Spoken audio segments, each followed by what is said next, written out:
album of the year just dropped last night. I am talking about Taylor Swift's The Tortured Poets Department and the second album, The Tortured Poets Department, The Anthology. That's 31 songs, over 2 hours of music for Swifties, and lots to decode. From the mastermind to her minions, here are the top 10 Taylor Swift Easter eggs you missed in The Tortured Poets Department. I think we have our first Travis Kelce love song. There is the popular trope of football boyfriend and nerdy extra smart girlfriend that you frequently see in movies like To All the Boys I've Loved Before, Prom Pact, and even Taylor Swift's You Belong With Me music video. Swift is living that in real life now with football star Travis Kelce. The song So High School is talking about all the little things that come with having a crush and how they make you feel young again. The lyrics that make me think this is our first Travis love song are You Know How to Ball, I Know Aristotle, pretty self-explanatory with that one, Are You Gonna Marry, Kiss or End Me, Travis's social media handle is KillaTrav, and finally, Get My Car Door, Isn't That Sweet. There was a video that went viral of Taylor and Travis getting out of a car and Travis got the door for her and Swifties went wild. The bar is on the floor, I know, but it was cute and now Taylor might be referencing that. Taylor seemed to have sneakily called out Kim Kardashian in the second half of Tortured Poets. If you were around a Wi-Fi connection back in 2014 to 2016, you probably remember the whole Taylor Swift, Kanye, Kim drama. To summarize, Kanye referenced Taylor in a rude way in some of his lyrics. He called Taylor in advance to ask if she was okay with the lyrics but only told her half of them. She agreed to what she heard, but when the song came out, she was surprised to hear lyrics she never approved, voiced those concerns online. Kim Kardashian, who was married to West at the time, released an edited phone call that made it seem like Taylor was lying and actually agreed to everything, leading to Taylor being cancelled, snake emojis flooding her social media, and Taylor disappearing from the public eye for a year. This is constantly referenced by Taylor to be a low point in her lifetime. But Taylor might be turning over a new leaf here in the song, Thank You Amy. Hidden in the track title are capitalized letters spelling Kim. As promo for the album, Taylor had been leaving capitalized letters throughout song lyrics spelling keywords, and likely it was preparing Swifties for this. Thank You Amy works through the frustration Taylor felt about that situation until finally realizing that without the actions of Amy, she wouldn't be at the level of success she is now. Without Kim's phone call causing a flood of snakes, Reputation would have never dropped. Taylor might not have met Joe Alwyn, and albums like Lover, Folklore, Evermore, Midnights, and Poets would not have been released. So yeah,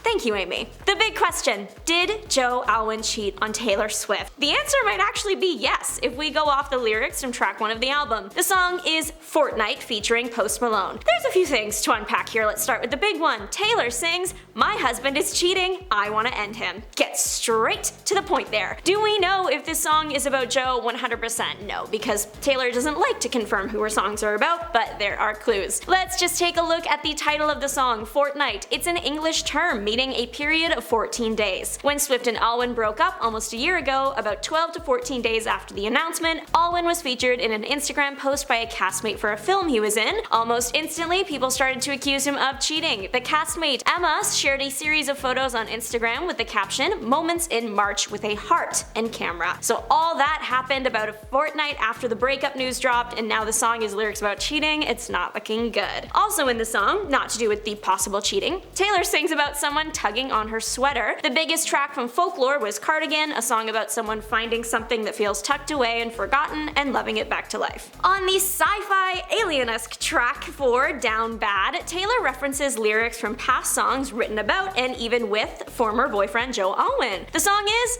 a banger, what can I say, but looking at those lyrics a little bit closer. What stood out to me on the first listen was the line, Down Bad, wavin' at the ship. On Taylor's album Evermore, there is a song called Willow. Willow has the lyric, I'm like the water when your ship rolled in that night. It's actually the first lyric on the entire album. It's the kicking off point and the first thing you hear on an album that features songs co-written by Taylor and Joe like Champagne Problems. The song Willow, according to Swift, is about intrigue, desire, and the complexity that goes into wanting someone. I think it sounds like casting a spell to make somebody fall in love with you. Now, Down Bad from Poets seems to be about the aftermath of losing that person that you wanted so much. Both songs share similar fantasy vibes. Willow is more on the witchy side and Down Bad is more sci-fi. Additionally, in this song, she possibly references Midnight's track, Bigger Than the Whole Sky. Many people agree that that song is about loss and dealing with the grief of it, telling the muse of the song, goodbye, goodbye, goodbye, you are bigger than the whole sky. Down Bad appears to be related to this song, featuring lyrics like, staring at the sky, come back and pick me up. Overall, the track is a hit, and I can't wait to hear what everyone else has to say when I'm on Swift Talk later.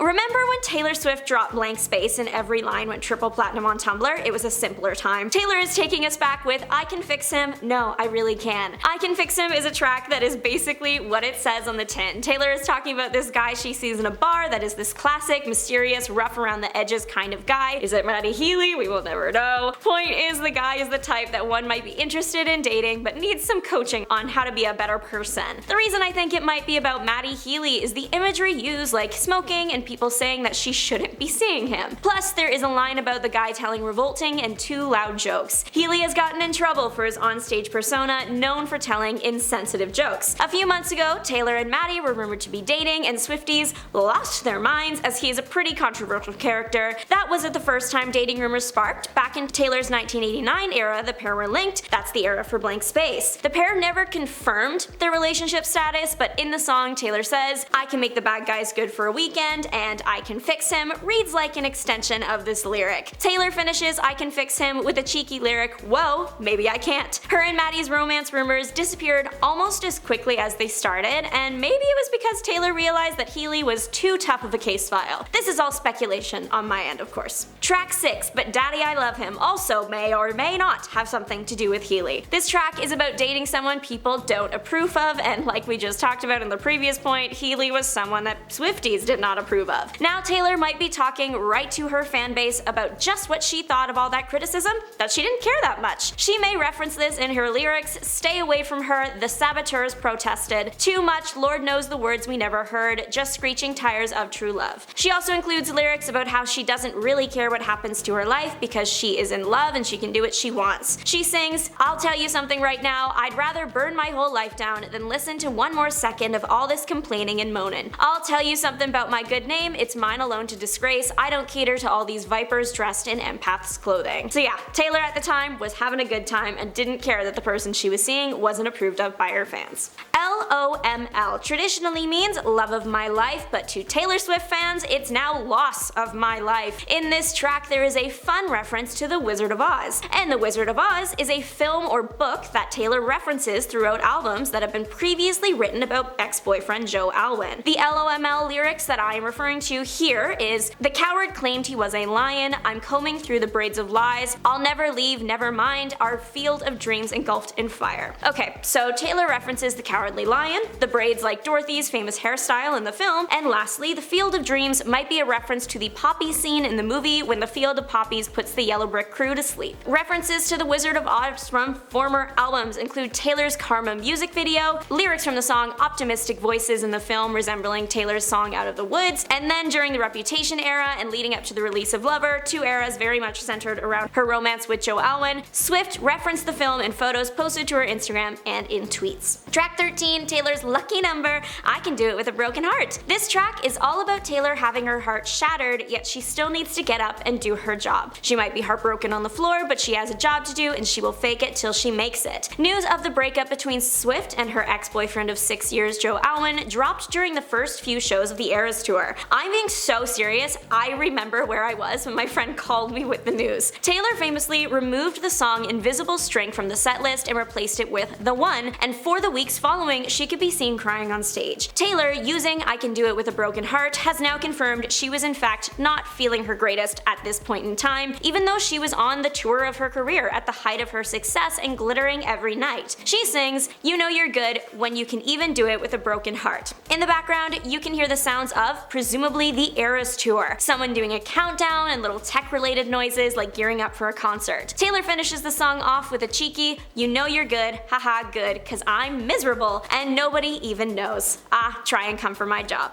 I saved this one for towards the end because I'm going to get a little bit silly, but we'll start serious. Taylor recently became a billionaire. Good for her. She seems to be referencing her financial status in this track 26, The Prophecy. She sings, Don't want money, just someone who wants my company. This suggests that though she might be successful financially, she doesn't feel fulfilled as she doesn't have someone who loves her and not her bank account. This is a common problem for big stars, people just using them for personal gain and not for a genuine connection. Okay, the silly. So there is this this theory online that Taylor Swift wrote this massive Harry Potter fanfiction called All the Young Dudes. This fanfiction is like 500,000 words, and it's not about Harry, it's about his dad, James Potter, and the Marauders and their time at Hogwarts. So if you read it, it's like reading the Harry Potter series, but this time it's the prequel. The theory that Taylor wrote it started because the writer is really good and Taylor's a good writer, and people think there are parallels between the fanfiction and Taylor's song lyrics. With the release of The Prophecy, I know Marauders fans are losing it. In the song she sings, "I howl like a wolf at the moon. Remus Lupin was a werewolf. Is this proof? No, but it is funny." So Long London has tugged at the heartstrings of most Swifties, and the lyrics mirror the Midnight's track, You're Losing Me. Both songs explore the heartbreak of a relationship ending. You're Losing Me focusing on the person, and So Long London focusing on the place. In Losing Me, there are lyrics like, "I can't find a pulse, my heart won't start anymore." In So Long London, there's a parallel lyric, "I stopped CPR, it's no use." Then in Losing Me, "My face was gray, but you wouldn't admit that we were sick." And in London, "I'm just getting color back into my face." This song is likely about Joe Alwyn, as he is from London, and previously Taylor wrote the song London Boy for Lover, an album generally agreed to be all about him. I also think the very beginning of the song, when Taylor is doing her choir kind of So Long London thing, it sounds like bells. I don't know if it's just me, but it sounds like church bells or wedding bells. Taylor has been very open in her songwriting of the past that she was interested in the idea of marrying Joe Alwyn. The entire song of Paper Rings, "I like shiny things, but I'd marry you with paper rings."